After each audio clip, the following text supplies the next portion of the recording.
Verse 1. Now the point in what we are saying is this.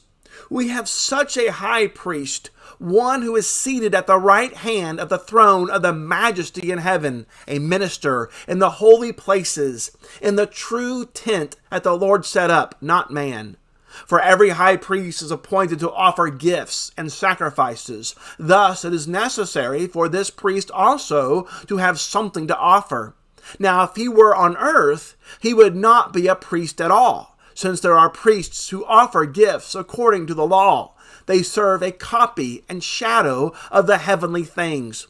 For when Moses was about to erect the tent, he was instructed by God, saying, "See that you make everything according to the pattern that was shown you on the mountain."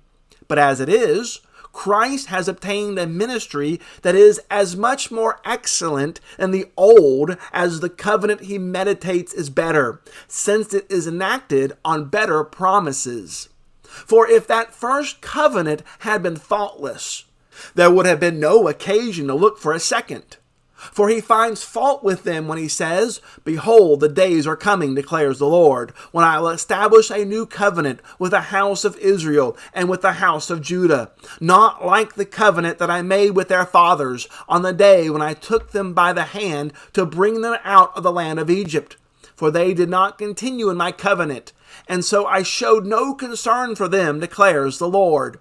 For this is the covenant that I will make with the house of Israel. After those days, declares the Lord, I will put my laws into their minds and write them on their hearts. And I will be their God, and they shall be my people. And they shall not teach each one his neighbor, and each one his brother, saying, Know the Lord. For they shall all know me, from the least of them to the greatest. For I will be merciful toward their iniquities, and I will remember their sins no more. In speaking of a new covenant, he makes the first one obsolete.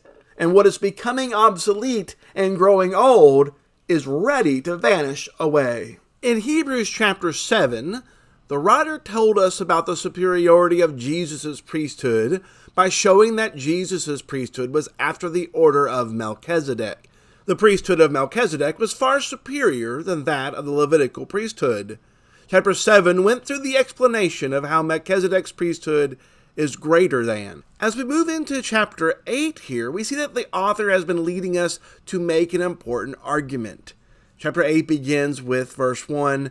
Now the point in what we are saying is this. We have such a high priest, one who is seated at the right hand of the throne of majesty in heaven, a minister in the holy places, in the true tent that the Lord set up, not man. What a Savior we have. What a great high priest we have. Jesus, as our high priest, has taken his seat at the right hand of the throne of God. For Jesus to be seated further indicates that Jesus' priestly work is completed. He is not making offerings. It is finished. The image also shows that Jesus is enthroned as king.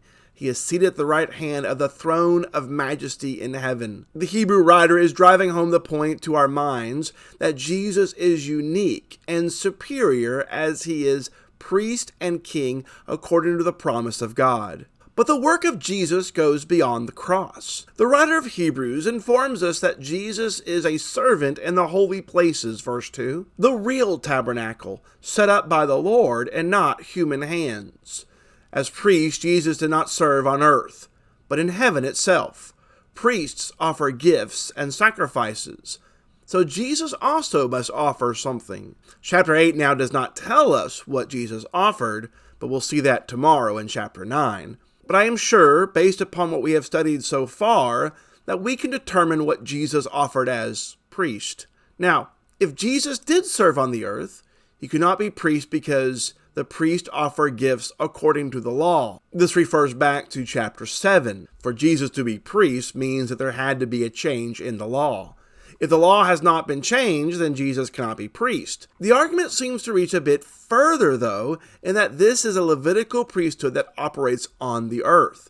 Jesus, however, not being from the tribe of Levi, must of necessity perform his priestly functions in heaven. So we get down to verse 5 here, and we see the indication of shadows and copies here. The work of priests on the earth was not the real and the true. What they were doing was simply copies and shadows of the heavenly things and the heavenly work that Jesus would offer. The proof that the writer of Hebrews uses is from Exodus 25 and verse 40, where God instructs Moses to construct everything according to the pattern shown him.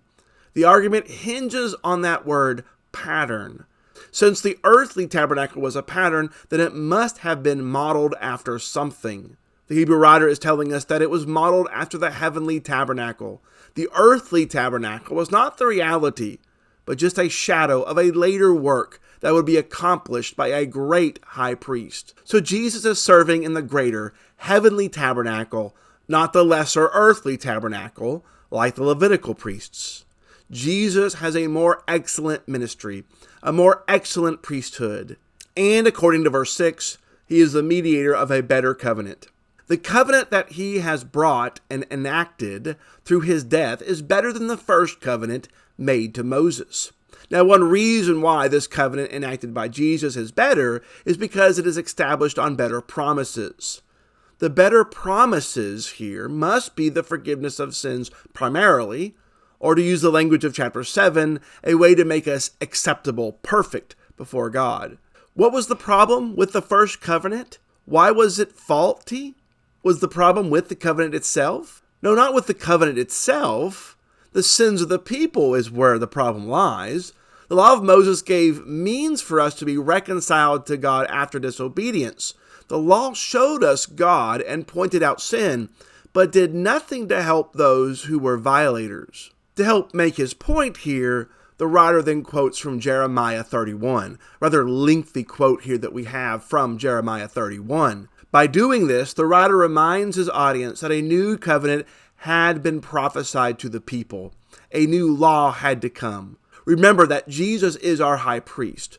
For Jesus to be our high priest, there must be a change of law. So in this quotation from Jeremiah in Hebrews 8 and verse 8, Jeremiah said there would be a change of law when the Messiah came. The days were coming when God would make a new covenant with Israel and Judah. But the new covenant enacted would not be like the law made when Moses brought Israel out of the land of Egypt, verse 9. Now that's important because the previous covenant did not make provisions for the people to be reconciled to God so that they would be found acceptable. So what is different about this new law under the priesthood of Jesus? Verse 10 tells us that the law will be written in their hearts and on their minds.